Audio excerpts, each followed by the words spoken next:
Hello दोस्तों, आप सभी लोगों का हमारे YouTube चैनल श्री दर्शन पर एक बार फिर से स्वागत और अभिनंदन है। आज मैं दुर्गा वर्मा आप लोगों के साथ देव उठनी एकादशी की कथा का वर्णन करने जा रही हूँ। इससे पहले आपने मेरे चैनल को सब्सक्राइब नहीं किया है तो प्लीज़ चैनल को लाइक शेयर सब्सक्राइब जरूर कर दें। आइए कथा को प्रारंभ करते हैं। देव उठनी एकादशी। भगवान श्री हरि विष्णु जब शंखासुर का वध करने के बाद विश्राम की अवस्था में चले जाते हैं, उसके बाद आज ही के दिन वह जगते हैं। इस दिन इसीलिए देव उठनी यानी सभी देव जगने का दिन मनाया जाता है। यह दिन कार्तिक माह के शुक्ल पक्ष की एकादशी को मनाया जाता है। एक राजा था, उसके राज्य में प्रजा बहुत सुखी थी। एकादशी को कोई भी अन्न नहीं बेचता था, सभी फलाहार करते थे। एक बार भगवान ने राजा की परीक्षा लेनी चाहिए। भगवान ने एक सुंदरी का रूप धारण किया तथा सड़क पर बैठकर तभी राजा उधर से निकले और सुंदरी को देख चकित रह गए। राजा ने पूछा, हे सुंदरी, तुम कौन हो और इस तरह यहाँ क्यों बैठी हो? तब सुंदरी स्त्री बने भगवान बोले, मैं निराश्रिता हूँ, नगर में मेरा कोई जाना पहचाना नहीं है, किसके सहायता मांगूं? राजा उसके रूप पर मोहित हो गए और बोले, तुम मेरे महल में चलकर मेरी रानी बनकर रहो। सुंदरी बोली, मैं तुम्हारी बात मानूंगी, पर तुम्हें राज्य का अधिकार मुझे सौंपना होगा। राज्य पर मेरा पूर्ण अधिकार होगा। मैं जो भी बनाऊंगी तुम्हें खाना होगा।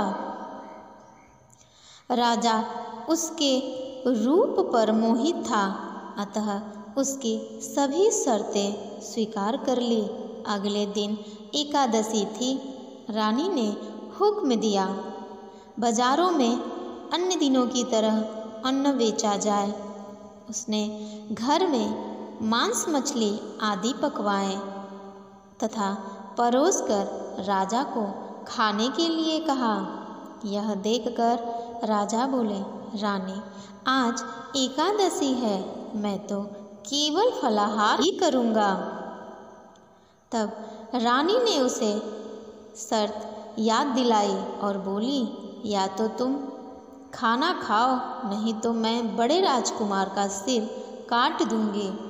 राजा ने अपनी स्थिति बड़ी रानी से कही तो बड़ी रानी बोली, महाराज, धर्म ना छोड़ें, बड़े राजकुमार का सिर दे दें।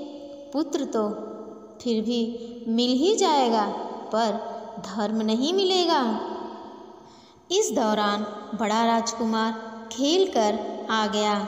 माँ की आंखों में आंसू देखकर वह रोने का कारण पूछने लगा तो माँ ने उसे सारी वस्तु स्थिति बता दी। तब वह बोला, मैं अपना सिर देने के लिए तैयार हूँ। पिताजी के धर्म की रक्षा होगी, जरूर होगी।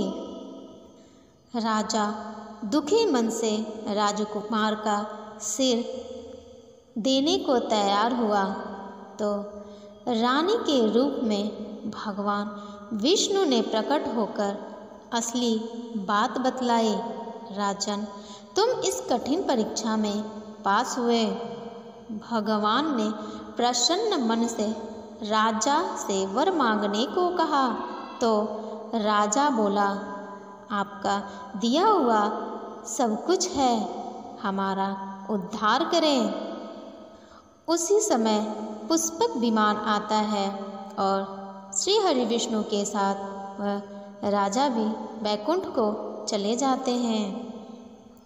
इस प्रकार इस देव उठनी एकादशी को जो विधि विधान पूर्वक पूजा अर्चना करता है उसे भगवान श्री हरि विष्णु की कृपा प्राप्त होती है। दोस्तों, आपको मेरे द्वारा सुनाई गई यह कथा कैसा लगा कमेंट्स में ज़रूर लिखिएगा। और यदि चैनल को सब्सक्राइब नहीं किया है तो प्लीज़ चैनल को सब्सक्राइब कर लें।